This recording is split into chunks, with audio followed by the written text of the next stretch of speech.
Truth seekers. All right. What's going on? I hope you all are ready for a show tonight because we got a great conversation that we're going to have with a bunch of Jordan Maxwell clips talking about this religious thing. You know, what we sold a bill of goods when it came down to one God or many gods or whoever was the gods. Was the Jesus Christ story the most story or have ever been told? And we've heard that before as well. But either way, we're going to talk about some things that probably just makes a little sense, things that's going to make you say, okay, we're going to think about it. We're going to get into it as an audience tonight. But either way, it's just going to get us to, I don't know. I think by the time we end this show tonight, you're going to be like, wait a minute. There's some things here that my parents or maybe my pastor or a few people or family and friends really just not telling the truth about. So we're going to get in tonight. So we're live tonight. I'm here located, of course, as you know, in Dallas, Texas. So if you are in the Dallas, Texas area, I want to go ahead and just put this out here real quickly, right up front, so that you know that we are doing what we're doing here in Dallas. Listen, in about 2 weeks, we're going to have our meet and greet, our second meet and greet here in Dallas. We're doing this as monthly, and it is in Dallas, Texas, in an inside location this time. We did it at the park last month. And we're going to just keep growing. And there is a number right there on the screen, 888. I want you to text the word MEETUP if you're in the Dallas-Fort Worth area to that number so you'll get on our information list so that we'll have to be able to text you the addresses and things that we're going to be doing. We're going to have some stillness and meditation healing vibration that morning from 10 to 11. And then after that, we meet and greet. We're talking. We're just having a great time. And talking conspiracies, talking consciousness, whatever, you know, we really enjoyed it last time. It was a little hot, but this time we're indoors. And again, if you live in the Dallas-Fort Worth area, or if you want to come pretty soon, because we're going to be doing it every month, you know, we'll be doing it in September, October, November, December. So if you want to come down from wherever you are, join us. But either way, let's get down into, but anyway, if you also, there is in the description of the video, there's the number where you can also see it too. So if you missed the slide, come back and go to the description of the video and check us out.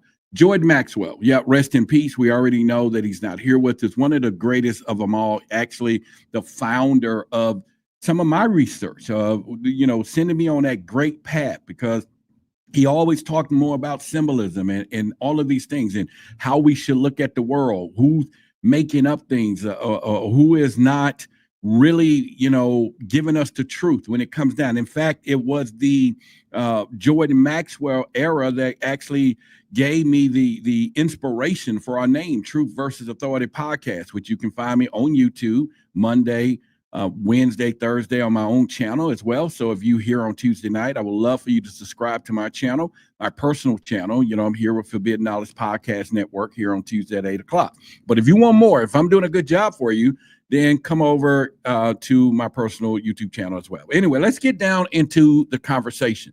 I will occasionally be looking into the chat tonight because this is a community conversation that we're going to have. And I'm going to start out with the very first clip of Jordan Maxwell, something he said, then we're going to commentate on it. We're going to get into it together so that we can put things in perspective. Let's go right here. If we go back into ancient history and follow the march of world history from even prior to the Sumerians, but especially from Samaria, then Egypt and Phoenicia and all of the ancient cultures coming down to our modern day, there has never existed one culture on the earth that did not recognize the gods, and the gods who were behind the kings, and the great gods who were behind all things.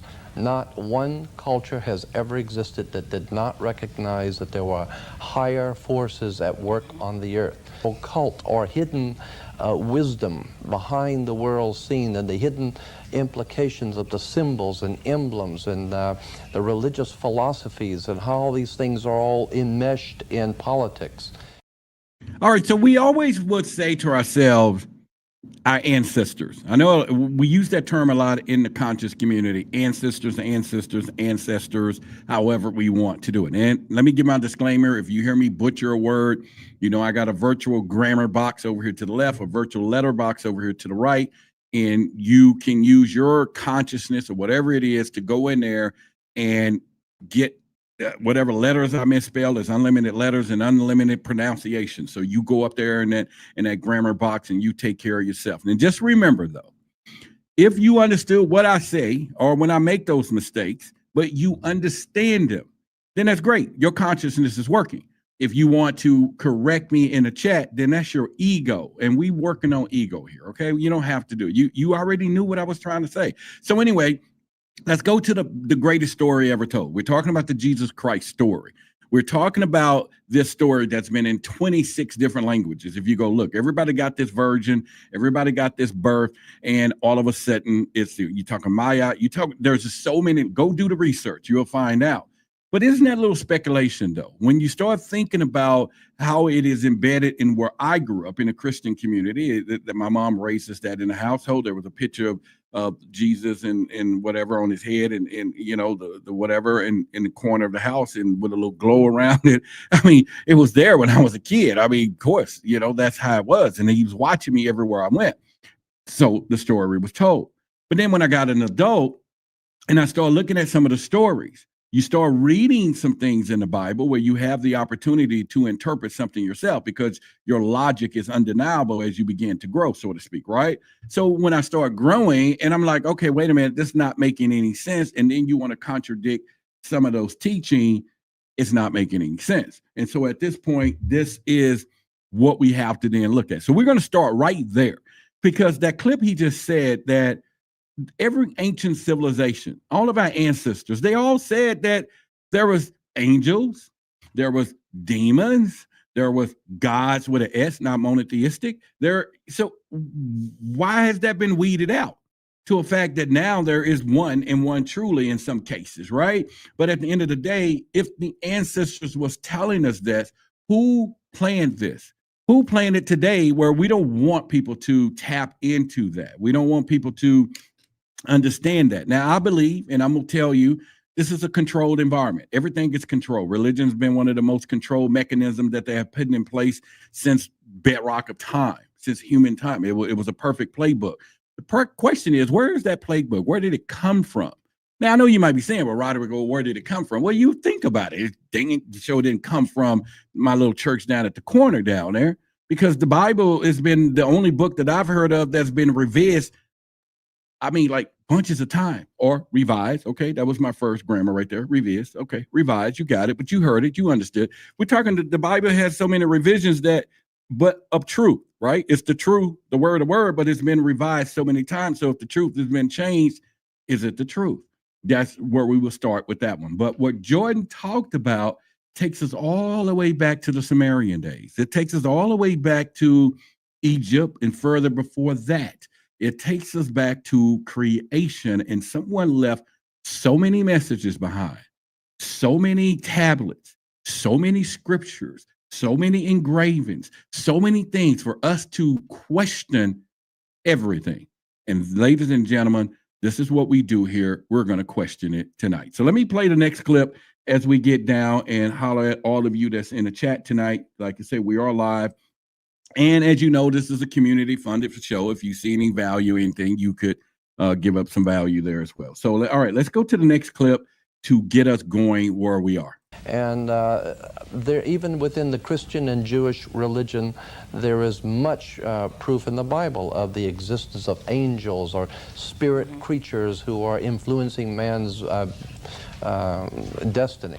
So I have no problem with believing that there is some sort of a extraterrestrial, if you will, intelligence, because just even the knowledge that the ancient Sumerians, for instance, and the Egyptians had about our universe, about the whole concept of the precession of the equinox, how the sun moves backwards in the signs, and the different astrological symbols and the astrological terms, and there's just too much occult or hidden knowledge that was known by the ancients that could not have been just intuitive. It had to have been from someone out there who brought the knowledge to us. And there's a lot of very good scholarship that's proving that there has been some sort of a connection between us and other life forms from out there. So I think it can be proven. Now, as you know, me being a certified UFO investigator. If you didn't know my background, yes, I am that. And you might be asking, what is that? But either which way, you know, I've been in 11 different TV shows. I've been on Open Minds. I've been on, Regina Meredith's show, George Norrie. You know, I hosted a show on the Discovery Channel, Gaia. I've been featured on Ancient Aliens, Forbidden Knowledge. I'm on there. I'm on Forbidden Knowledge TV, in everything. So I'm showing this to let you know my pedigree is a good one. But I know we talk about the alien stuff, but lately there's been this kind of twist of maybe they're not aliens, there could be demons, or they could be something else, you know. But as Jordan just eloquently said, that, you know what, we have got higher knowledge from somewhere, and it just didn't come from human thought. It didn't come from geniuses or Tesla or all of these places where we think this person is so smart that a human has created the system that we live in today. Human has been the bearer of the new technology that exists today, or came from the mind of one of us. However, he's saying, and I echo this, that there's been some intervention. There's been a lot of intervention. And we'll get into that a little later. We'll get into when God said to, or Cain and Abel, they're going to kill me, or Adam and Eve. We'll talk a little bit about that. I'll probably infuse that a little bit, that, you know, we were already here. We were already here when we got tampered with, okay? And so therefore, there was something that the Neanderthal men or something humanoid was already here. So the question is, who created the original version of us, other than what we have been told we all came from Adam and Eve? All right, so we're going to sidebar that today. We're just going to put that over here. So I'm going to come back later. I'm going to grab it from up there, okay? It's on the shelf.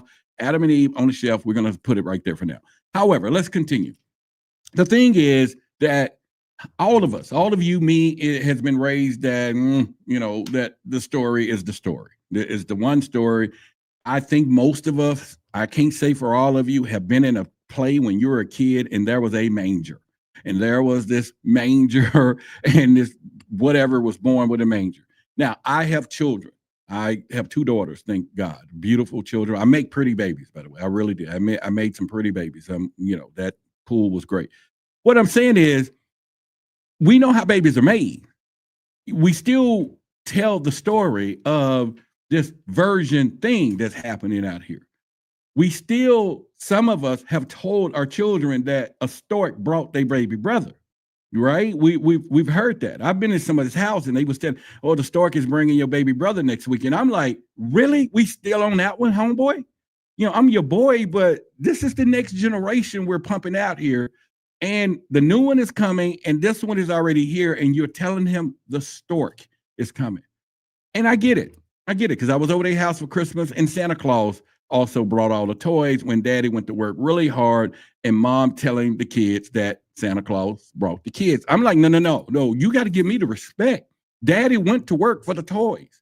So what I'm saying is, we're all been passing along these stories and stories and stories and turned them into bigger fables and movies and all of this, when we know dang on well it just don't make sense. Make it make sense. So we're going to talk about a lot of it tonight. We're going to give a lot of different instances of how to make it make sense, and we will continue that. So when you first start thinking with Jordan Maxwell, and what he said was, the knowledge came from somewhere, and it definitely didn't come from ancient Egypt.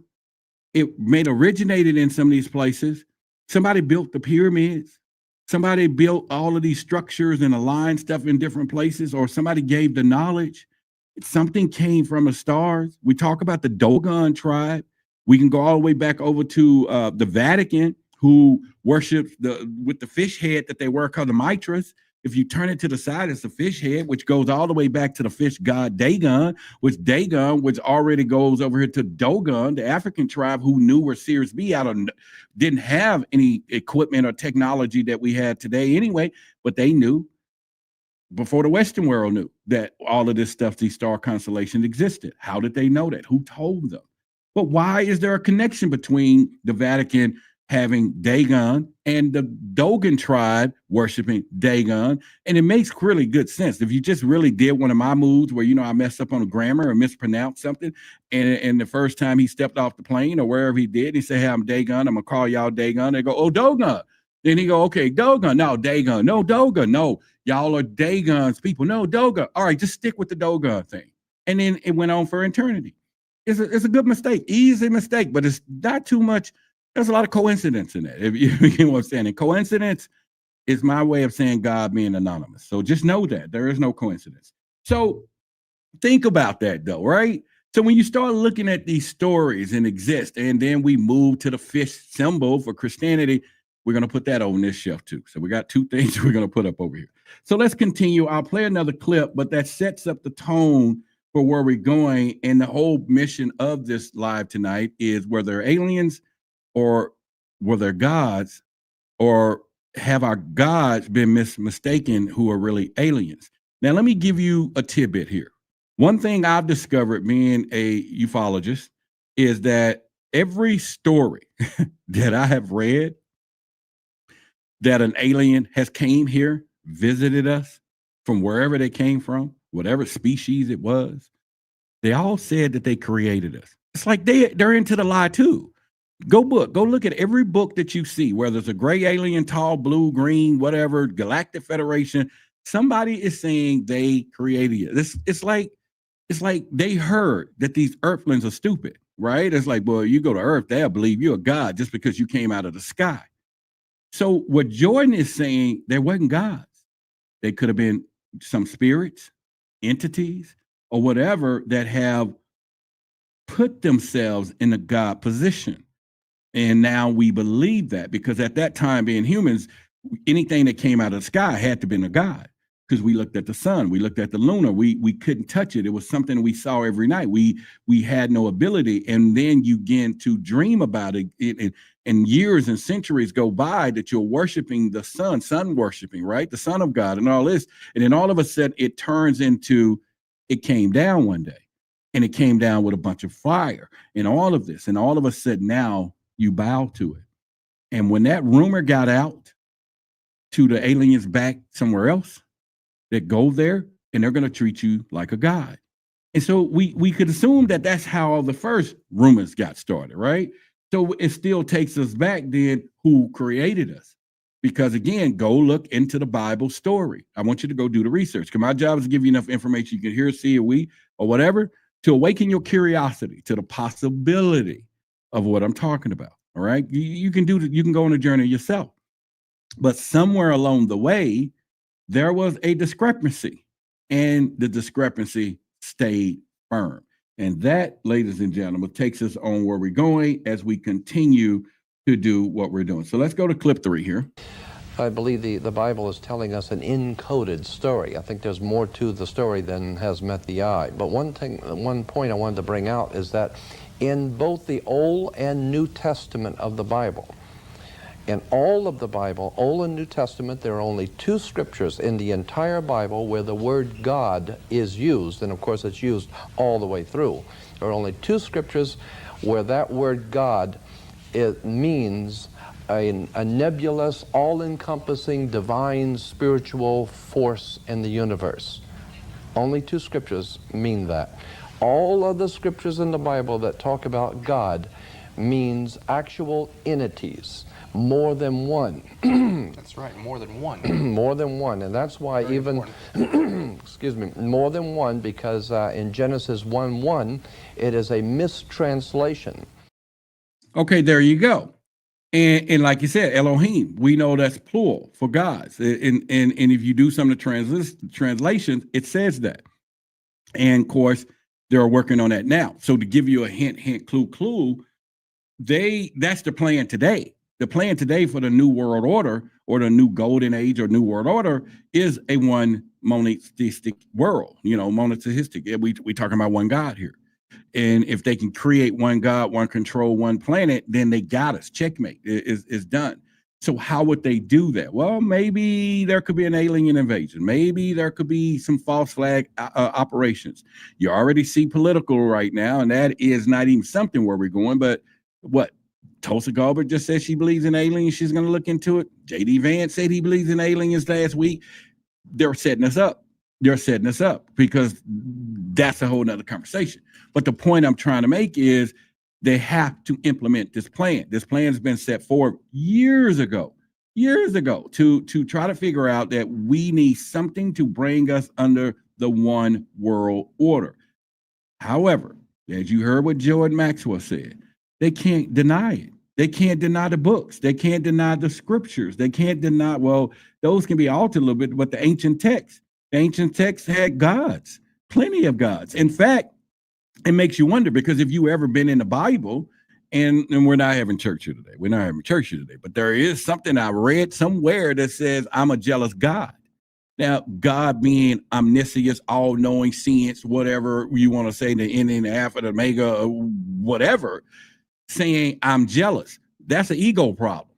That is really an ego problem. Our God doesn't have an ego problem. So when you hear I am a jealous God, or some of you would call, today in relationships, he's a narcissist, right? We know how y'all do it, right? But what I'm saying is that's a problem, because obviously he knows there's other gods out there that we could fall underline with. And for him to put it in the book that, hey, I'm a jealous God, don't put nothing else before me. Okay, yeah, Roderick, he was told it was money. Money ain't no God. Oh, Roderick, immaterial things. That's what I was raised on. You can't believe in that. That ain't it. The hell with that. You know what I'm saying? But what I'm saying is, obviously, I'm just saying, this is just me. I'm just talking for my own personal thing. You all have your own ideas. If anybody agree with me or find it, humorous, let me know. Put it in the chat. Work with me. Talk with me. You know what I'm saying? Don't just leave me out here on the island by myself. But I'm a jealous guy. You know what I'm saying? Is that not an ego? Is that not something that we would have to do? He said, definitely the God of the Bible is a malevolent narcissist. Okay, you get what I'm saying? It's like, give me a break, and I'm saying this, thank you, Shanti. So I'm saying is that it makes us to think. We just got to think. We just got to be like, that just don't make sense. That don't make sense. Again, go try telling some of your kids at 14 years old, Santa Claus is going to be around next year and bringing Christmas gift. And look at the look they put on your face and be like, I was born to you? Think about it. Go talk to one of your kids today. If they're 12 years old right now, walk in there and say, this year you need to watch what you do, because there's somebody watching you. There's somebody watching you right now, 24/7, 12, 365 plus OT. And if you get out of hand, they're going to put you on this list, and then you're not going to get nothing for Christmas. I guarantee you, if they could, they will put in a request for a new parent. They just would, because that's one thing you can't choose. You can't choose your parents. We did not come with that choice. Okay, consciously, yes, okay, we did, because we chose the experience that we are. We're talking about infinite conscious and awareness and the souls and all that. Okay, but we're going to go with reality right now. You couldn't choose your parents. That's one of the choices we could make. But you will put in a request, though, the next time I come here. Hell no. You know what I'm saying? So that is something you would do. All right, so let me continue to what I'm saying is that obviously at this point, as he's saying, there's a mix-up in the story. Now, okay, why is this important? That is probably the question, because I've always told you I tell you, your eyes are useless when your mind is blind. I stand by that. I don't give a damn what you see. If your mind is blind, your eyes ain't watching nothing, okay? This is why we do what we do here on Truth versus Authority. It's why we have our symbol, Luminous the Owl, because we want to see the unseen and seen together. It is our whole mission of symbolism. Of course, my brand, the symbolizer, the symbolism stuff when we teaching in the future, it's all based on that, okay? So the point is there's a reason for that. And we're going to go through some of that right now as just off the top of our head. Number one is the truth is whatever it is. And the truth is the truth. It's undeniable. You can't change it. You can't alter from it. And there's the problem that they have. Now, you can say something long enough that two things can be true at the same time. It's very possible. Two things can work the way the same time. And let me give you an analogy here. You got superpowers from God that we serve. I have superpowers from God. We both got superpowers. There we go. The gift from God. You turn to Batman and Robin, I turn to the Joker. Now I take my superpowers and I use it for bad. You use yours for good, but it does not change what God gave us both. And only saying that to say is that a lot of people can't team to put that idea or ideology together because that's what's happening. And what they're trying to do is to get you to look that way, while they're praying this way. They're getting the benefits of praying this way. And wherever that is, you know, we can make that discovery. But the whole point is, obviously, what we've been told on and been studying, it ain't the truth. Somehow it's just not the truth. And that is what they hide, what they cover. This is why. This is why the pastor can come to you on Sunday and tell and have a book just like this. You got the same book. He tells you to turn to Psalms, whatever. You turn to Psalms, whatever. He tells you to stand. You stand. We stand. And he reads to the entire congregation. And then he go, oh, man, I tell you what, I can stop right now.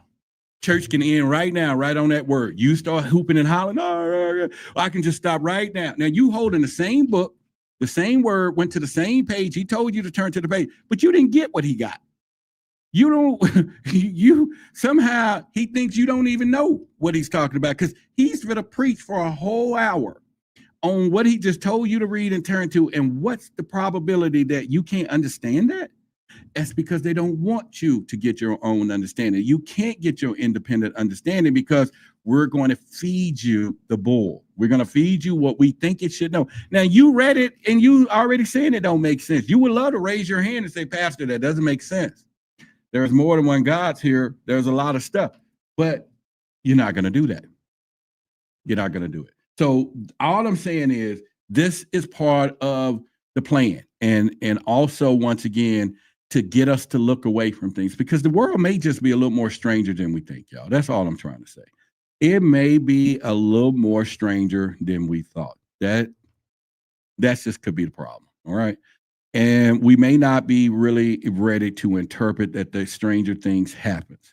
And when we start seeing all of this symbology and these people hiding things, putting their own symbols together, stuff that's happening in rap and all of this stuff, obviously they're playing on a different rule book than most of us, but not anymore because we're going to play by our rules. And why not? Why can't we take the same methods and methodology that they use to get ahead and we can get ahead? We just use it for good. That's what I was trying to tell you. That's what I tell my audience now over at Truth versus Authority. We're going to learn the same symbolism. We're going to learn. If they're using it to get in power, we can use it to get in power because the ancient symbols belongs to all of us, the ancestors. Same thing what George Maxwell just said. It was laid out by the ancestors, but if they can hide it from you and us, they can use the power. And the ancestors are not coming up trying to strike them down and talking about whatever. They just want us to get smarter. That's all they're trying to do. They want us to get smarter. Anyway, that's a whole story too. And that's a story. And I'm saying that we need to think about a lot of those things. So let's play another clip. Let's continue forward. More than one, because in Genesis 1:1, it is a mistranslation to say, in the beginning, God created the heavens and the earth. That is not what it says in Hebrew. It says, in the beginning, Elohim created the universe, or created the heavens and the earth. Elohim is God in the plural, more than one.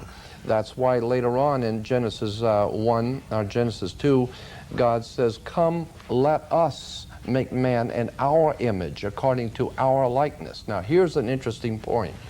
The rabbis that I have talked with say that there are two different ways to understand that scripture that says in Genesis 2, God said, come, let us make man in our image according to our likeness. There is the one way that we understand that, which is we are reading it to say that God is saying to someone, let's make a creature called man, and we'll call him man. Let's make a creature, and we'll make him to look like us or have our attributes or whatever. Now, here, listen to me. Listen to me here. I'm telling you from a perspective of experience, what I'm going to tell you. One of the number one questions that I've gotten over the 4 or 5 years when I was on Clubhouse, one of their creators first, program on UFO show is where I met Billy, back in the day. One of the things being on Coast to Coast Radio, being on all the TV shows, I've interviewed over 400 people. Okay, when it came down to this, definitely doing something in our community because I believe that it's definitely disproportionately reported when it comes down to these experiences. All right, the one question I get is, what do they look like? Now, Jordan just made a great point there. And I don't think people realize this and how far this goes down the road. Okay, so I'm going to take this up a notch here. And it could be my speculation, but I want you to just do the old Arsenio Hall thing and go, maybe he got a point there. When you start saying, what do they look like? Because I don't see them. They ask me this all the time. And when the Bible scripture says, let's make that man in our image, in the likenesses of ourselves, that gives you the hint of hints. That gives you the problem where 99% of people walking around today saying, I just want to see an alien, when you could be already looking at one. Your man could be one. Your woman can be one. Your family, your best friend, an alien could be standing in front of you and you would know it because we look like them. They made us look like them so that they can camouflage, they can blend in or whatever. I don't know if that's the true reason, but hey, if I'm going to have a kid and I'm going to breed this woman, he better look like me.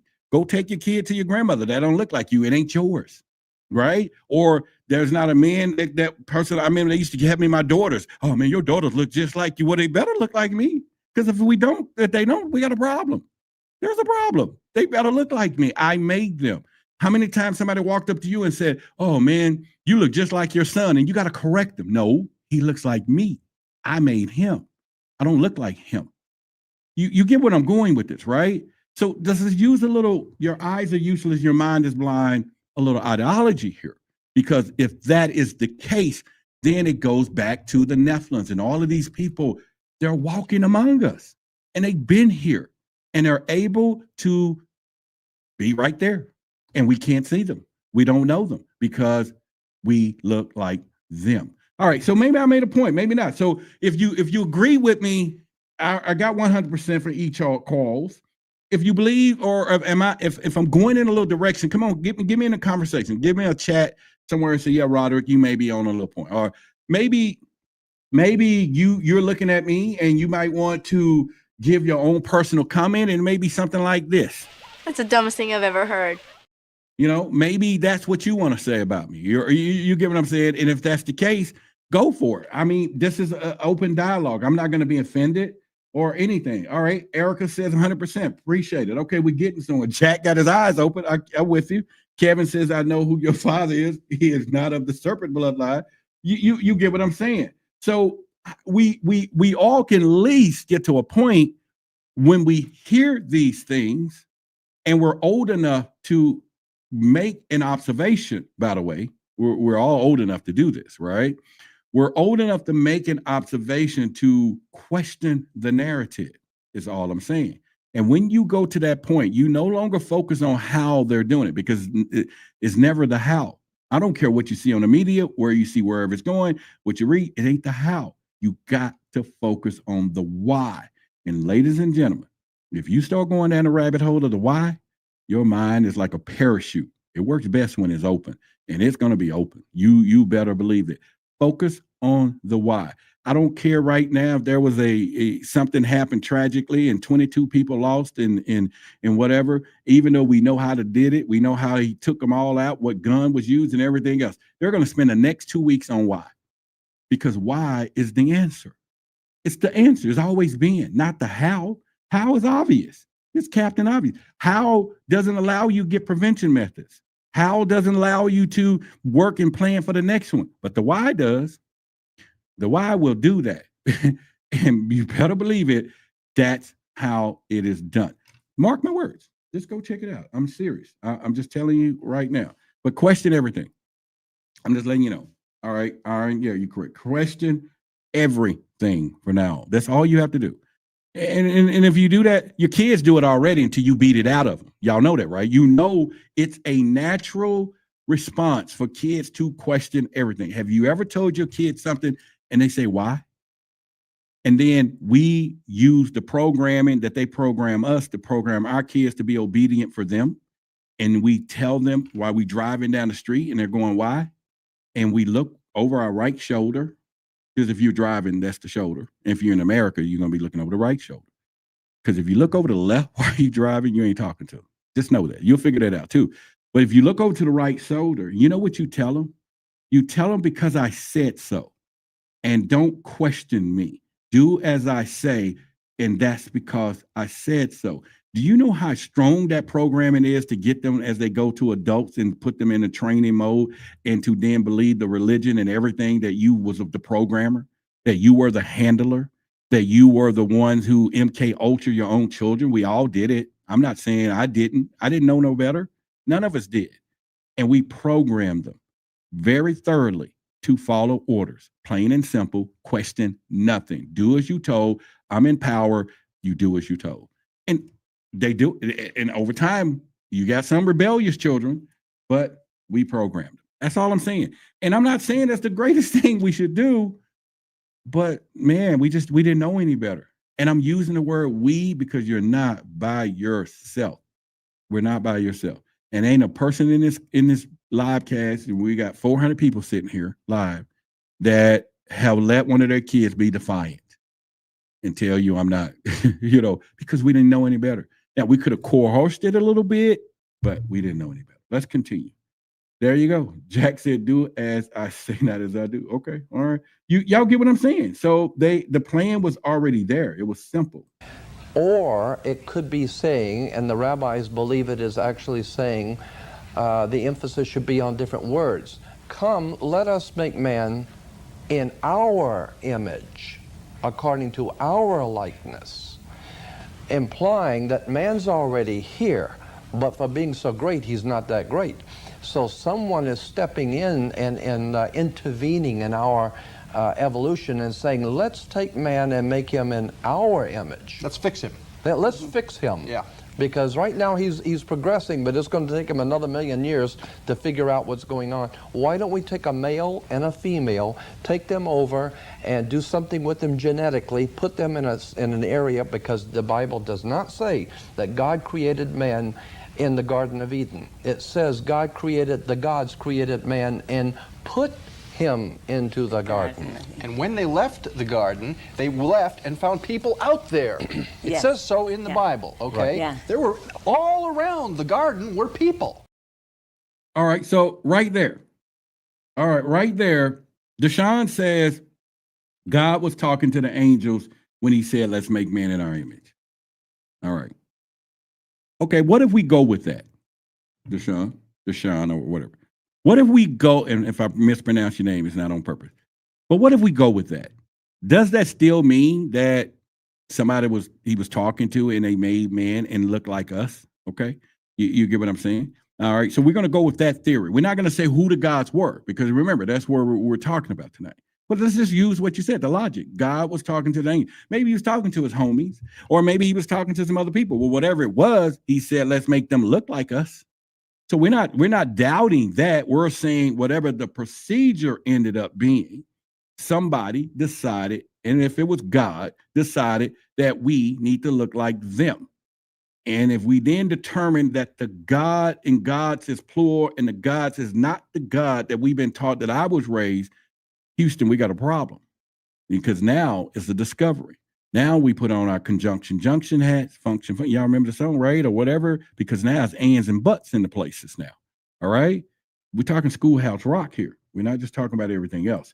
Either way, if you find any value, this is a community funded show. I'm talking me, my show, Truth versus Authority.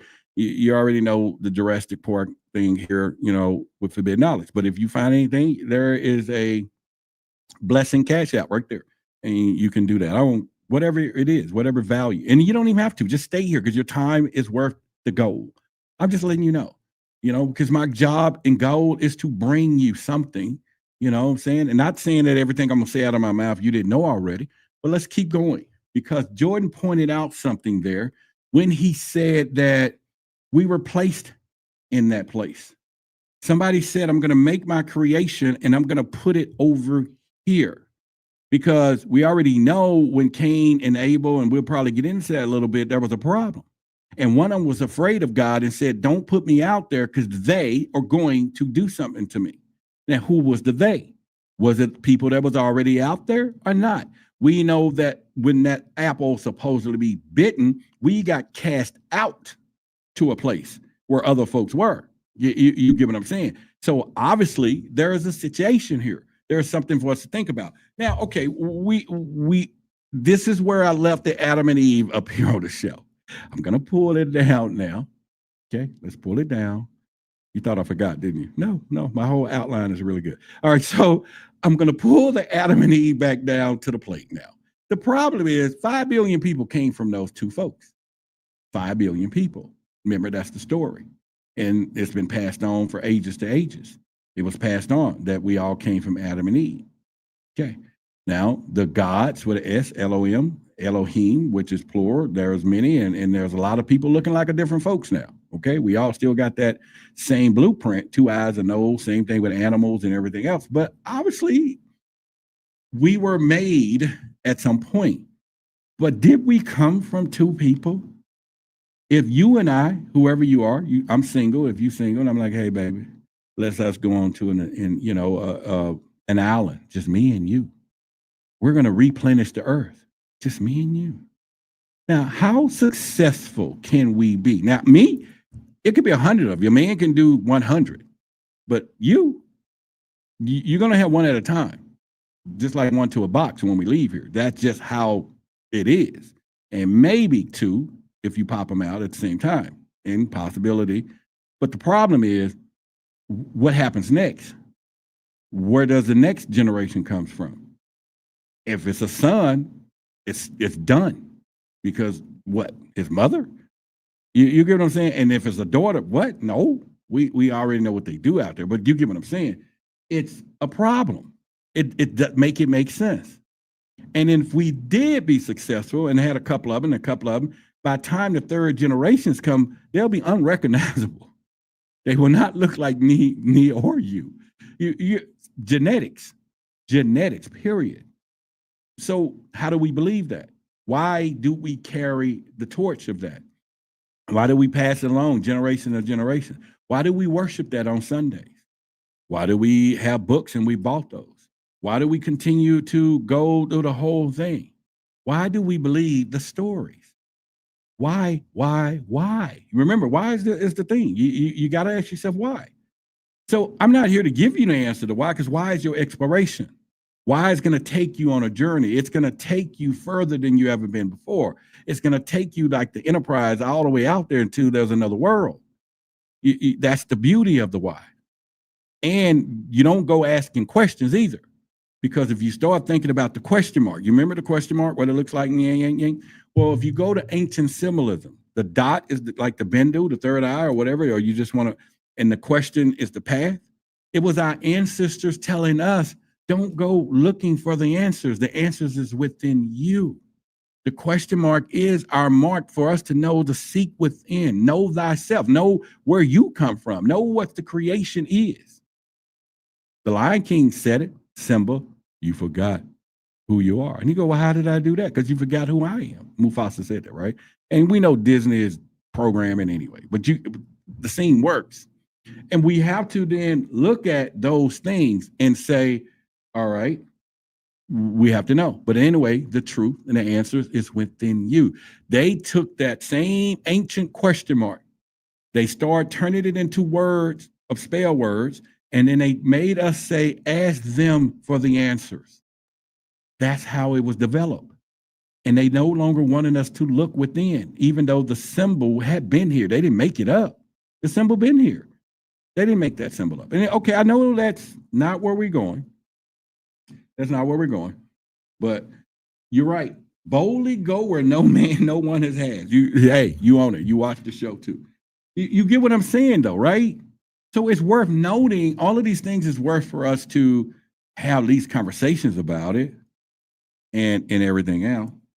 Now, if that little banner rolling down there because, is asking whatever, and if it's a distraction, you can't really see all of me, somebody put in the chat, I'll just take it down. Be the one to tell me that it's a distraction if it is for you. All right. It's a setup question, though. It really is. It really is a setup question. I just want you to know. All right, so let's go with the next one here. Let me see if I got something else. And when Adam and Eve were told, had two sons, Cain and Abel, when Cain kills his brother Abel, God says you have to leave out of this protected area. Cain says to God in the scriptures, do not send me out there because anyone finding me out there is going to kill me. Yeah. Now he's got God believing there's somebody out there because God says, no, I'm not going to let them kill you. I'll put a mark on you. Now God believes there's somebody out there. The point is that there must have been people out already there, but not as highly developed and not highly evolved, so that it would be reasonable if you took a caveman or a Neanderthal race of people and took two out and then through some sort of a high technology genetically changed them and evolved them quickly and then send you back out into a Neanderthal civilization. Now you're going to be totally different, and they're going to remember that you left and now you come back different. It all smacks of something else that's in the Bible that we haven't been told. So, All right, there you go. Because it is time for you to literally start looking at some of these things in this Bible, literally, and just look somebody in the face and you tell them this. Now that's a damn lie. You have permission to do what you do because you can bag it up pretty soon. It's sitting there. The word is the word, though. It's just the interpretation is different for some of these people because the word is there. It's been there in some cases. And the word is saying it. We just have somebody, like I said earlier, who stood up in front of the room, told you to turn to that same scripture, who then told you what they thought it meant, which could have been programming that they were taught to tell us what it was meant, to keep us in check, to keep us uncurious, if that's a word. You get what I'm saying? Because obviously the plan was to hide the truth. And if we can get them to look in the wrong direction, then therefore we can control them. And that's what it is. They didn't want you to start, wait a minute, this just doesn't add up. That was the point. It didn't add up. And once it started adding up and somebody come to you with this crap, now it's time for you to be like, Hell no. you know, it's time to just rebel. It's got to be a rebellion. Plain and simple. It's got to be a rebellion. So I'm just saying, you know, it just kind of go this way, but all right, we can look at it. So if Jordan Maxwell had been saying the gods that we thought were God, maybe it's not them. The technology that we thought came from the human mind, maybe it wasn't them. The stuff that we're looking at, it wasn't them. Because why can't we then believe that the pyramids wasn't made by us? But we can't believe that the story that they've told us who made us could be wrong. Now, we're not using that a God or doesn't exist. I didn't say that, or most high, or however your verbiage. No, we're not trying to quantify that. We're not going to do it. I can't do that. I'm just saying when you look at the receipts of this stuff, it's not adding up. Something is fishy. Something is fishy. Now, how fishy does it get? Don't even get to a point where you can put the little thing on your car and drive around. That can get a little fishy. It's fishy when the Vatican start wearing fish head. It's fishy when the Dogon tribe is worshiping a fish god. So we're not doing that the wrong when you start going down the path that is, this may be a little fishy. So go explore, find out for yourself, see what they're saying, you know, and Iron says the best thing you could do is read the Bible for yourself without other people asserting their own perspective. I'm gonna agree with you on that. I'm going to agree with you on it. That's what a point I'm trying to make. Why do we do that? Why we let this person tell me to stand up and do it? Why do they tell me I got to pay tithes at their church when I truly know A congregation is two or more people. You can't deny that one. Two or more people is a congregation. So if it's more than one person in your house, you can pay tithes to your house if you want to, because God is everywhere. He's everywhere. Pay it to your house. I know I'm going to get in trouble now. I'm not saying it. If you so choose, you're not going to go to hell for it. If your house is the house of God, and he can be everywhere. He could be at 202 Butterbeans on Sunday and 102 Jackson Street. He could do that. He can be, and if that's where your house and it's two of you and you and your man and your kids, preach and pay tithes to your house. Just put the money to a side. Store the 10% in the savings. Put it whatever you're gonna do. I'm just saying you could do that, and it just may work out. I'm just telling you. And then if you get to hell or up there and he says, "Hey, you got some money you owe me," just go get it back. So here it is. I was saving it for you. Whatever. I know. I'm going to lose about 50 people right now. Like, oh, he's talking whatever. I'm just saying, I'm just curious. Okay, I'm still a Christian sometimes. People ask me, but I'm a curious Christian. Okay, I got a new tag for that. It doesn't matter. It doesn't matter what my mom put on me when I was young now anymore. It's just, I don't buy by the rules, but it doesn't matter. That's all I'm saying. It doesn't matter. So, just do what you do is all I'm saying. You can do this. And like he said, Cain and Abel said, don't send me out there. So what does that tell you? There was other humans out there. And we're talking second, third generation there, so it wasn't that many. And they only had 2 sons. They didn't, what in pre-production was going to come from? Don't send me out there. He said, okay, they're not going to mail you. I'm going to put a mark on you. Okay, we're talking about a tattoo of ownership. I made you, blah, blah, blah. You're going to look a little different because now you look like me. Remember, we make man in our image and likeness of ourselves. You're going to be unrecognizable. There's going to be a problem.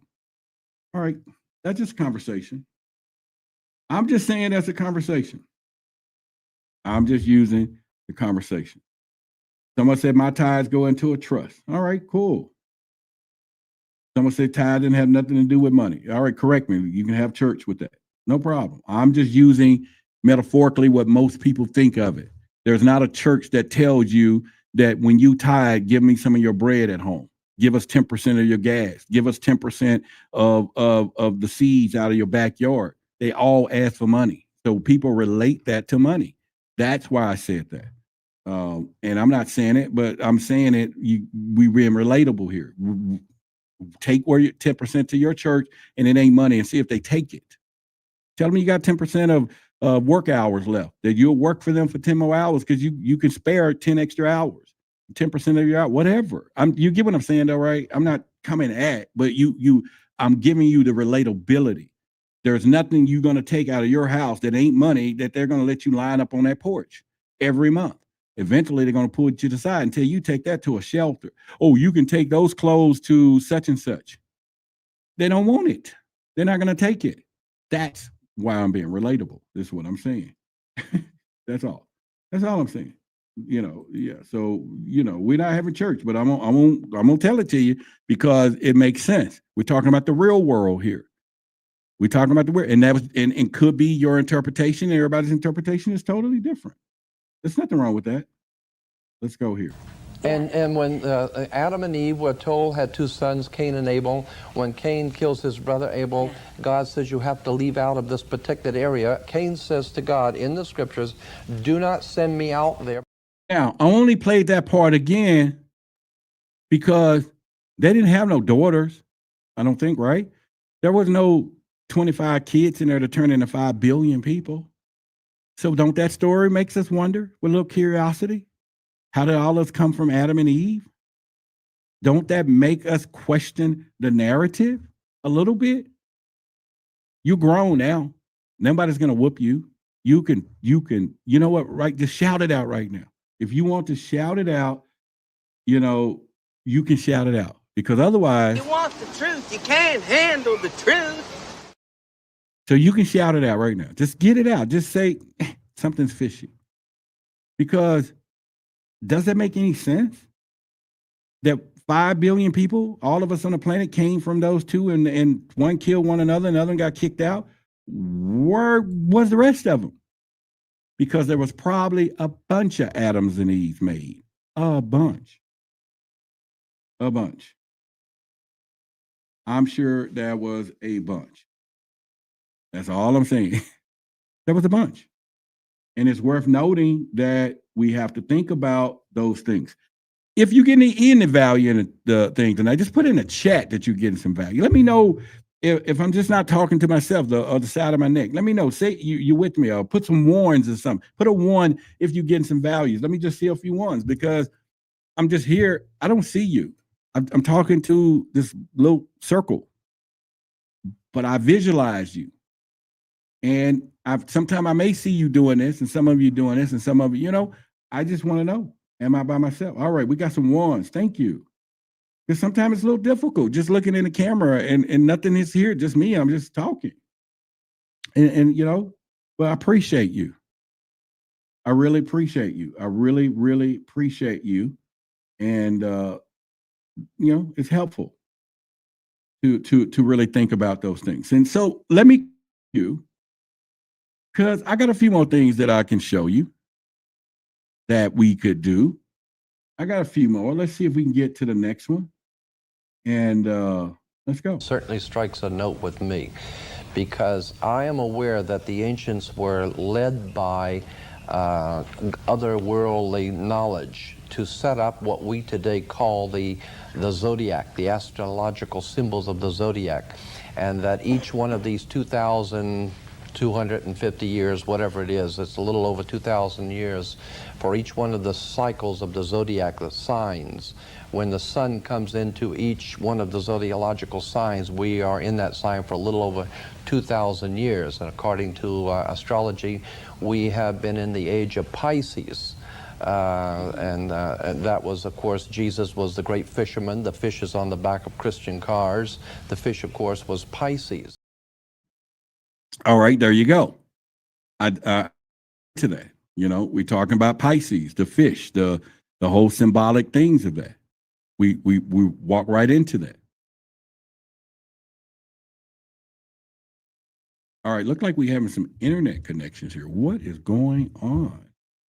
All right, so I'm gonna speed this show up. So keep going, because obviously we have some internet problems.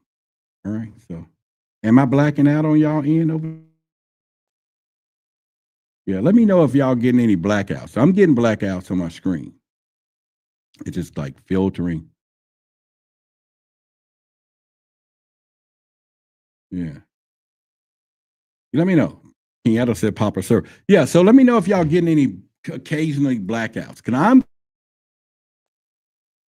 All right, so obviously we're having technical difficulties here. The internet or something is processed.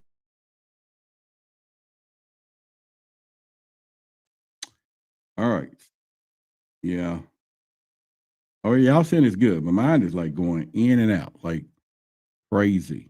And I have no clue why it's doing such a thing. I really don't. Hopefully. All right. So we'll keep going though. So as you heard the story, it talks about the Aquarian age, the Anunnaki, not Anunnaki. I saw that on screen. I'm sorry. Threw my whole outline off. We'll get to the Anunnaki. But Aquarian age, Piscean age, and what it meant. The water bearer has been Aquarian age. What the Piscean age mean? Why we see the Christian stuff? Why do we see the fishes and all of that? Maybe it was the Piscean age versus the fish stuff.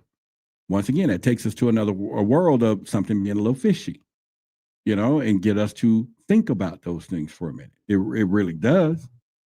But when you look at these things, we will then connect the dots. So we're going to connect the dots to the alien stuff in a minute. I know some of y'all been saying, well, the aliens. Yeah, well, we've been doing that all night. Because once you start getting it out of the human thing, then you're going to realize there's some other worldly events that went down. Then you'll be like, okay, maybe there's something else going on. And how that works. So it does take us to the ideal of those things. And why not? it's something worth noting. And once again, real quick, if you're here and you're from Dallas area, put a shout out if you're in Dallas. And if you are from Dallas, listen, get on our text list right here. Text the keyword MEETUP to this 888 number, toll free, 440-9771. Put the word MEETUP and send to that text. It's going to put you on our list for our monthly get-togethers in Dallas, mingling, talking to people, talking about consciousness, alien, whatever. We talk about it all. We had our first one, but now we're going to do this monthly. And then the next one is August the 23rd. We're going to do this in a couple of weeks. Inside location, nice location, place. So if you're in Dallas, jump on the list. There's also the text in the description of the video. You can text to the number. Otherwise, you're not going to know what the address is because we do have limited place, but we want to make sure we know who's coming. Well, more likely I'll tell you what the address is at some point, but you get what I'm saying. Some of y'all watching and some of y'all came to the last one. And so now I got a text list. Hop on it. If you're in Dallas, jump on the list. You know someone in Dallas, send them a text. Tell them to get on it. And if you're planning to come to Dallas, we're doing it every month. We're going to be August, September, October, November, December, all this year for sure. Come down, join us, and you'll be surprised. We're going to have a great time. We're going to have a great time. All right, so let's continue. So we could do it. Yeah, we have people sharing all this stuff, man. It was great. It was great. It was open. Next time I probably have to put a little clock together and say, okay, 15 minutes, because some people talk. But that's what it's designed for. I want people to share, talk, share something to this person. It's a community. It's not a seminar. It's a community. And we're just chilling. And we're going to do sound and meditation healing at 10, 11. You ain't got to show up, but if you do come, bring your yoga mat or whatever. Have a good time. But this is what we're doing and how we're going to do it. And then Jesus says to his apostles in Luke 22:10, when asked, where are we going to go when we leave for the last Passover, where do we go next? And Jesus says to his 12, which is interesting that it was 12 apostles. 12 houses. Yes, because of the 12 signs of the zodiac. He says, go into the city and you will see a man with a water pitcher. And go into the house with the man with the water pitcher. We're talking about the sun, God's Son, the light of the world, the sun, saying to his 12, the next sign we will go into is the man with the water pitcher. Now, what I'm saying in relation to what he brought out is that we're now talking about a new world order, a novus ordo seclorum, which comes from Virgil, incidentally, the Roman poet Virgil. All right, there you go, New World Order. And it's on the back of the dollar bill. It's on the back of all these things. And nobody's asking the question, who put the pyramid on the dollar bill? Oh, we're going to say Masonic stuff. No, somebody designed that stuff. Who put all these different things together? Everything is right in plain sight. We think it's all hidden. Somebody has a plan, and the plan is beyond human species, been around where we've been, boys and girls, because these people are not playing by the same rules. Tomato, they're not playing by the same rules. They got an agenda, it's working, and then you know what else they're doing? They're playing the long game. They're playing the generational game. See, we're sitting here talking about me and you sometimes, I'm just using for example, what you know and how you see the world. But you ain't helping the next generation. You get what I'm saying? You're not helping the next generation because they're playing a generational game while they think or where they got us focused is on a 10-year, 20-year plan. They don't do that anymore. Because another thing they may believe in, and I'm just off in left field of reincarnation and coming back between your own system that you put up. Somehow they're figuring it out. We're going to come back. And when I come back, I'm going to take over the company I started 100 years ago and be a billion trillionaire. Somehow, somebody's using some logic. But whatever it is, they're playing a longer game than we're playing. And I say this because it's sad what's getting ready to come out of my mouth, but I've been around the conscious community for a long time. I really have. And out of all the other communities, hell, even religion, we know more wars are fought over religion, more people lost their lives over religion. That's it.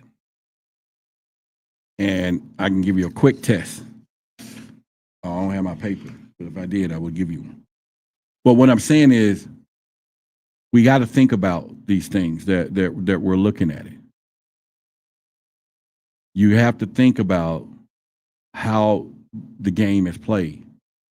Because being in a conscious community, if somebody's not woke like the other person is, they treat them so bad. They act like they don't know nothing. They act like they're beneath them. Start looking real closer at the people who are woke and how they treat people who are not woke. And this got nothing to do with color at all. Nothing to do with color.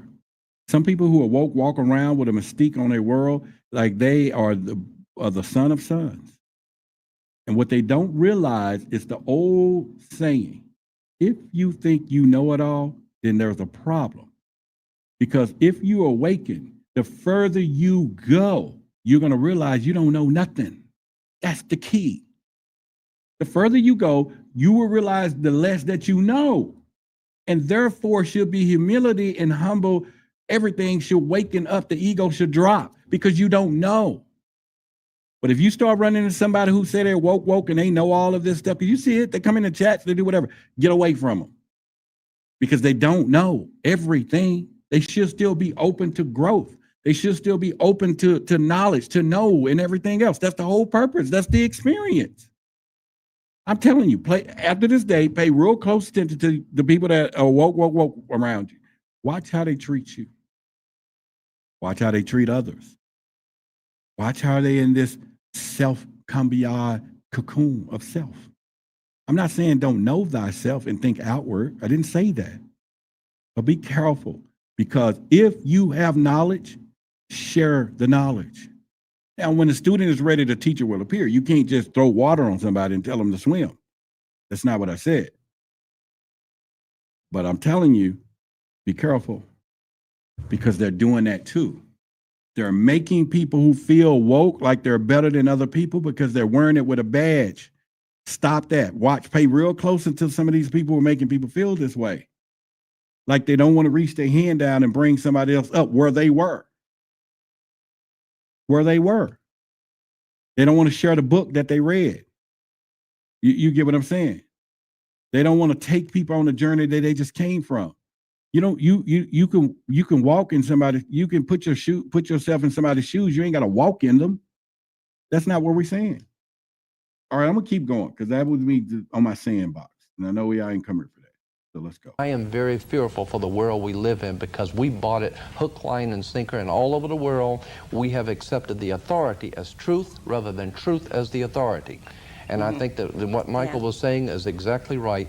I think we are being led into, and we do have other options, but it's going to require intellect, knowledge, study, and making a stand for the first time not to accept the things which your government gives you, which your religions give you, and which the authorities give you. Because as far as I'm concerned, I have a very big problem with anyone called an authority, because they're always nebulous, faceless, and we don't know who they are, and the authorities say, I'm tired of authorities. I want to know who's behind this new world order, who put the Egyptian pyramid on the dollar bill, what is the implication of Jesus being the chief cornerstone that the builders rejected, and the Greek word chief cornerstone means a triangle on top of a pyramid. Do your homework and you're going to find out there's something going on here in the Bible, in world affairs, and I think we're being led by some very powerful intellects. I have some very big questions about all of this. Yeah. All right, so I saw something in the chat that caught my attention, and I want to clarify because this has been a running topic in the community forever that I know. And I'm not coming at the individual at all. He just put it in the chat, and I want to make a conversation quickly on it. And I'm going to give from another viewpoint. 3EOCO says, and charge him for that knowledge. Let me clarify that. And like I said, it's not at you, but this is going to help other people. So I'm glad you said this. So let's all make sure we're there. People, there is a problem with people wanting something for nothing, because if they don't value it, they're not going to use it. You can go give somebody 5 fish the knowledge that fish exists, But if you don't teach them how to fish, they're not going to fish. And then they're just going to be waiting for you to bring fish. And where I'm going with this is there's a lot of people that spend countless of hours studying for truth. And they may put it into a book. They may put it into a training course. But if you value it and you're seeking the truth, the price of it is not the problem. It's not. The problem comes in when you want it bad enough, but you can't get it because there's a barrier, maybe it's price or something. And then we look at the individual and we don't look within ourselves. So if somebody came to me tomorrow and said, hey, you need to learn where the Egyptian pyramid is $25,000. I'm not ready to grow that fast. Obviously, I'm not ready for that knowledge because when the student is ready, the teacher will appear. But you come at me 2 years from now and you say $25,000, that ain't sugar, honey, iced tea. That ain't nothing. I've been prepared for this moment. In fact, I'm glad that the moment has showed up. So what I'm saying is you can't help people to contribute to the time and effort that you put in. Maybe you spent 26,000 hours reading something to learn something and condense it to someone else that they get it and have to go through the suffering that you went through. They didn't suffer, and you saved them from suffering by them. And there are some who will and some who can't. So all I'm saying is I get the understanding. I get the understanding, right? And so if any of you got a specialized knowledge that will help the world, you will choose who to give it to for free. And you will also be blessed by the ones who can bless you, who says, thank you for the knowledge. You know what you get what I'm saying? You will get somebody who will say that, because I get it all the time. I get somebody that comes on my personal podcast, and I'm just saying, and they'll write something across the screen. I read it. Oh, because I'll say there are certain things I can't say because I have a private Patreon, and we're changing all of it. Starting in a week, we got speakers going to come in there now. That's what I've been working on. So I haven't uploaded in quite some time. Some people, but oh boy, this is going to be the bomb. The one place where you're going to get some information, and we're going to limit people going there. But it's the knowledge. And those people who are coming in there, I'm giving them love offerings. Why not? They know what they know.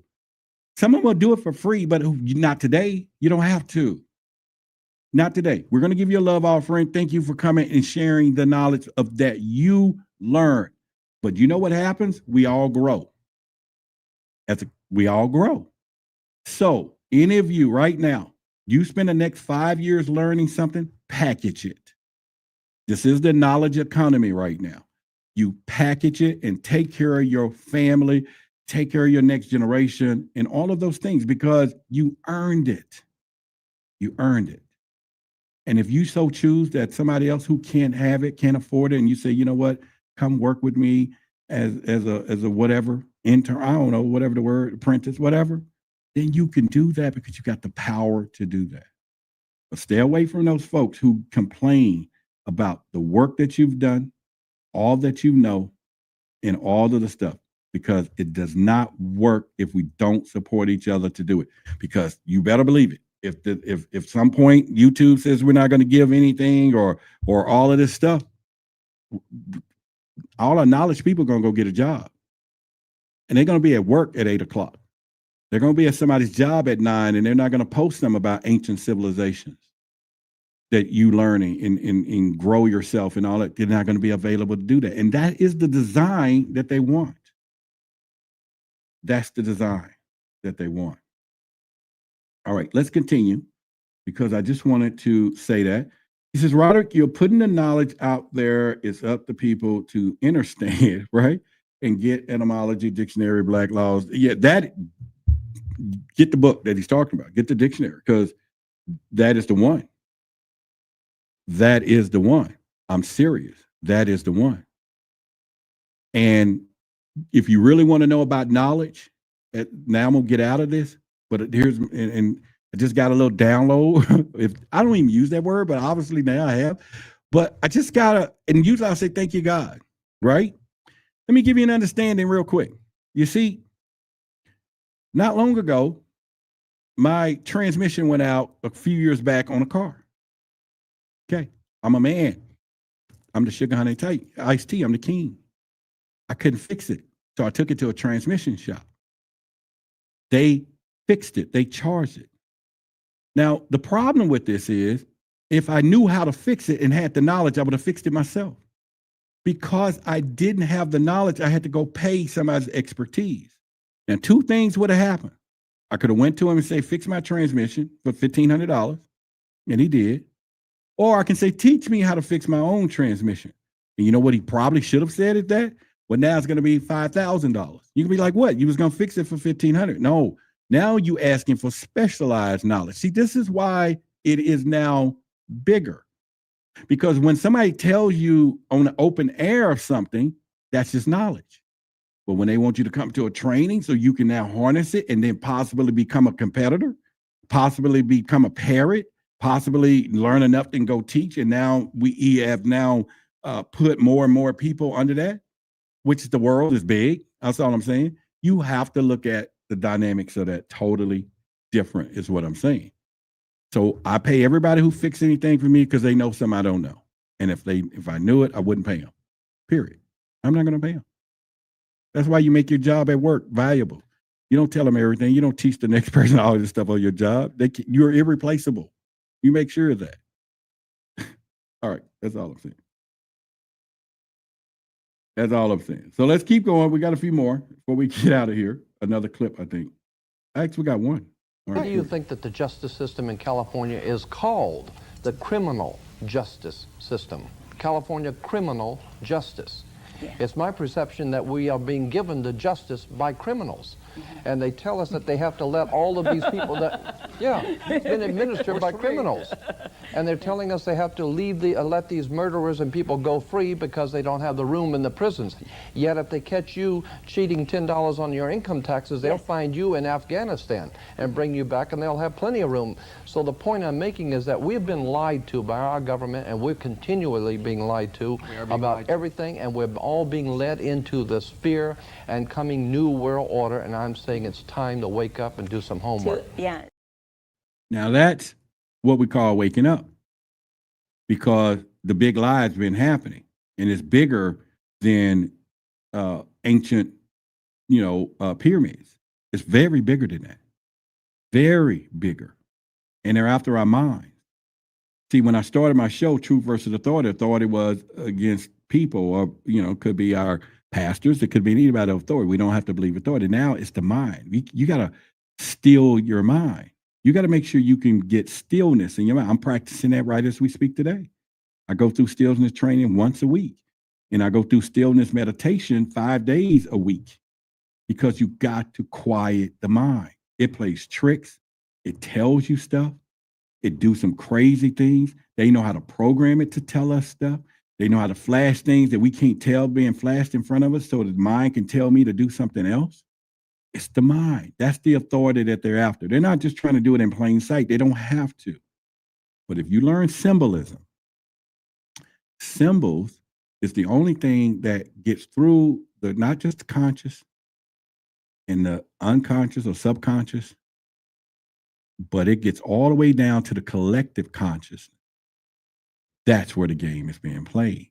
And this is where we're playing it with my community over here, Truth versus Authority over there. We're going into symbolism all the way, baby. I don't care if it's just a grasshopper. You're going to know what it means when that jump in front of you, because nature is speaking to you. You're going to know all of these stuff. It's going to be just as rudimentary, but it's going to be interesting, the whole 9 yards. The trademark, the symbolizer is done. It is active. Denzel Washington is the equalizer, the vigilante of justice. Go, Denzel. Well, Roderick Martin is the symbolizer, the vigilante of truth. Yes, it's a brand now. And we're going to step into it with Symbolism Symposium, Symbolism TV. And we're not just talking about this stuff that you see Beyonce and them doing. We're not going. It's no need for me to activate that part of your mind. You can get awareness, but we're going to go to the basics of ancient knowledge that gets down to your unconscious, collective unconscious. We're going to go down here. We're going to go down. All right. So with that being said, usually I end this show about an hour or so, and then I jump on my personal channel.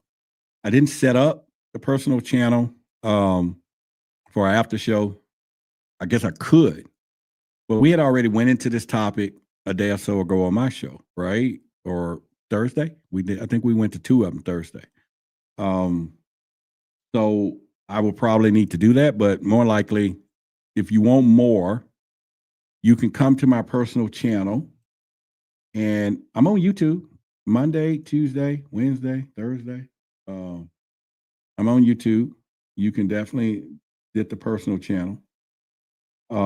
We have a Patreon, and I would tell you that you can go there. It's getting ready to really, the value is going to raise up in the next 2 weeks. We'll have speakers there bi-weekly, weekly, uncensored. They're going to say things they're not going to say out there in the open. I do have this book coming out here on Forbidden Knowledge.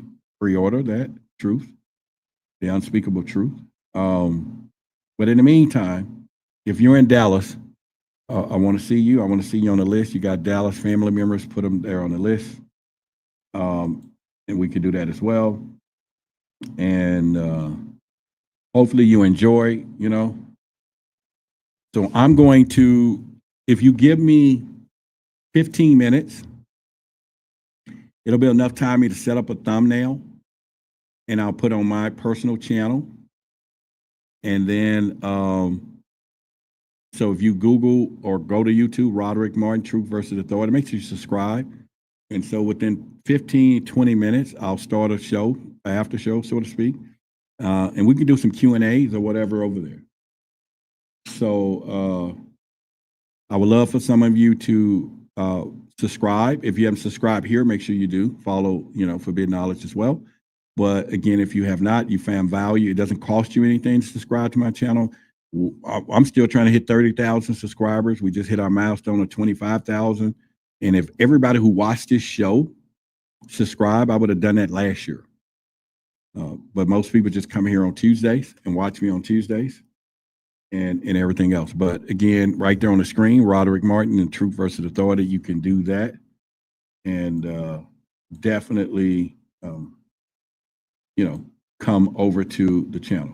So what I'll do, like I said, it'll take me, and usually I don't do it that late, but I'll just go on just to, if any of you gonna come over there, I'll do it. If any of you are not coming, then I'll just wait till tomorrow. We'll be there Wednesday tomorrow at 8 o'clock.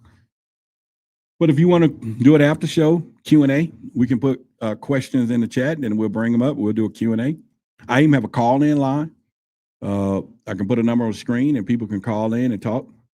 We do that from time to time. We got to be a little careful, but we do, and everything else. So, hey, this is a community show. We can do that. But in the meantime, then, just be there tomorrow, 8 o'clock. Oh, Starlight said they up for it. Okay. All right, that's one. Yeah, 2 or more people make a congregation. We get 2 more Starlight, then we're going to do it. All right, so, all right, we can make a congregation. We can do it. So, we're just going to have a conversation. We'll just have a conversation. Yeah. Can we shake the snakes? What did that mean? Tell me, Frederick, when you say shake the snakes, tell me what that means. So I'll see if we can go shake them. I don't know the meaning, but sounds good. Shoot. What is it? Type Frankenstein. It says shake the snakes.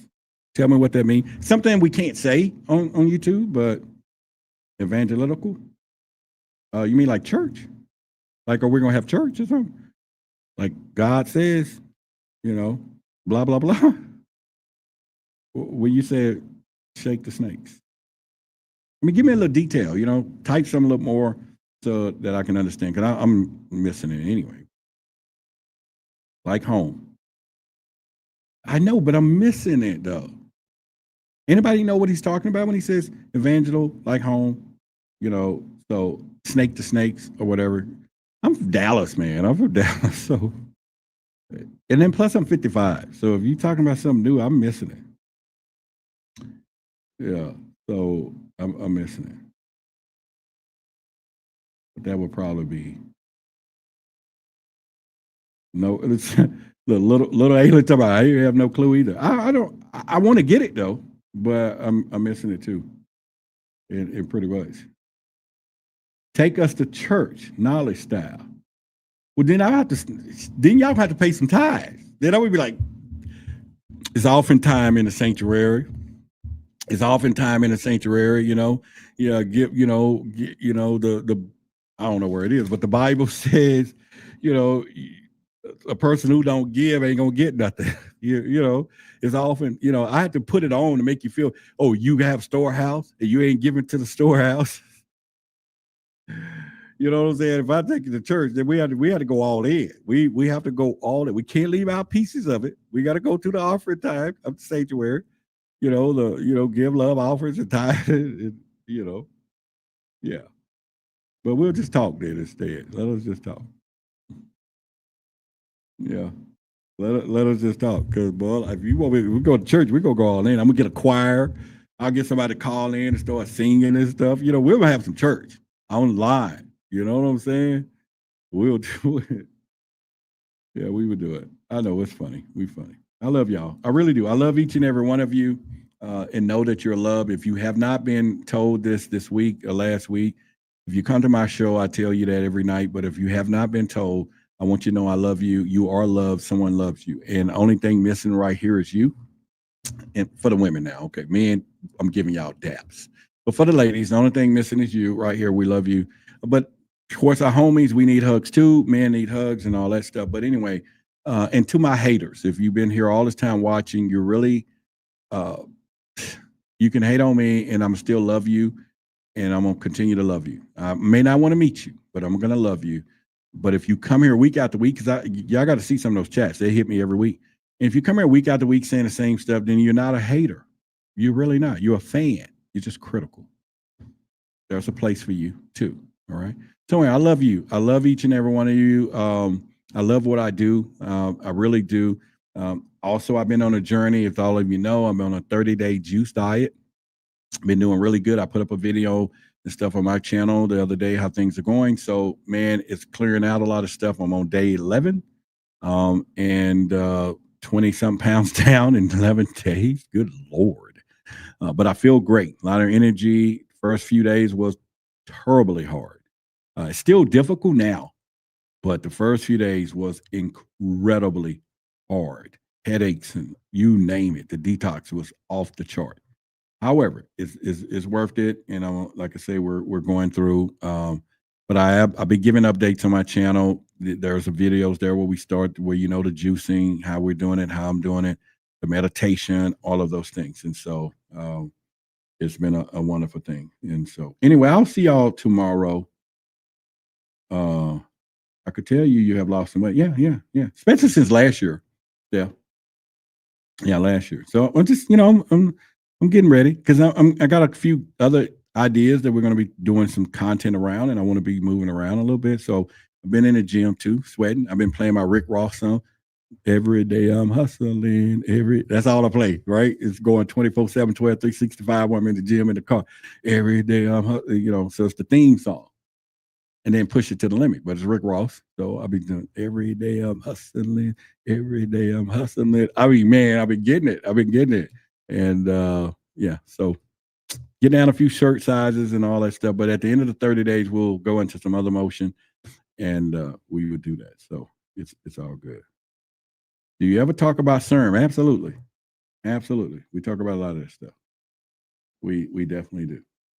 We talk about a lot of that stuff and pretty much. And so I even have our copper says, I am victorious. And then luminous is the owl. So we keep the stuff there. Somebody said, I'm new here. I'm at work. You seem very interesting. All right. Welcome, Vernon. Great. But anyway, I have my own personal channel. So make sure y'all go there and subscribe. And I'll see y'all tomorrow, though. Just come tomorrow. It's a little late. I'm sorry. Roderick and the rest of y'all, I'll see y'all. Renee, I'll see y'all tomorrow, 8 o'clock. And then we'll get back on track having after shows here and pretty much from that. And so, Renee, I'm sorry. I'll see y'all tomorrow instead of right after this. I'm going to get out and have a little juicing and everything else. Okay. So, love y'all. See y'all. Make sure you subscribe to this channel. Come over to the other channel. Bye. UFOs, UAPs, unidentified anomalous phenomena, unidentified aerial phenomenon. Who are they? Where are they from? And what is their intent? all questions that immediately come to mind with the mention of UFOs. A Pentagon report is detailing a dramatic increase in UFO sightings, more than 350 since 2021. Many of them are explained as being drones, birds, or weather events, but about half of them remain unexplained. There's a whole fleet of them. Look on the ASA. My gosh. They're all going against the wind. The wind's 120 knots from the west. Look at that thing, dude. This video taken by the Navy showing what he describes as pyramid-shaped UFOs flying over the USS Russell off the San Diego coast in July of 2019. The Pentagon has since confirmed that the video is authentic. Headline edition, July 8, 1947. The Army Air Forces has announced that a flying disc has been found and is now in the possession of the Army. Army officers say the missile, found sometime last week, has been inspected at Roswell, New Mexico, and sent to Wright Field, Ohio, for further inspection. Late this afternoon, a bulletin from New Mexico suggested that the widely publicized mystery of the flying saucers may soon be solved. Army Air Force officers reported that one of the strange discs had been found and inspected sometime last week. Our correspondents in Los Angeles and Chicago have been in contact with Army officials endeavoring to obtain all possible late information. Joe Wilson reports to us now from Chicago. The Army may be getting to the bottom of all this talk about the so-called flying saucers. As a matter of fact, the 509th Atomic Bomb Group headquarters at Roswell, New Mexico, reports that it has received one of the discs which landed on a ranch outside Roswell. The disc landed at a ranch at Corona, New Mexico, and the rancher turned it over to the Air Force.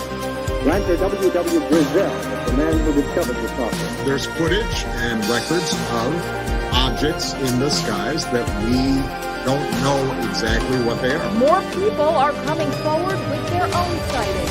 Videos recorded by U.S. Navy personnel have added a new layer of evidence to the current national debate about UFOs. Right at that moment, I saw what looked like 5 lights flying in formation in kind of an inverted check mark.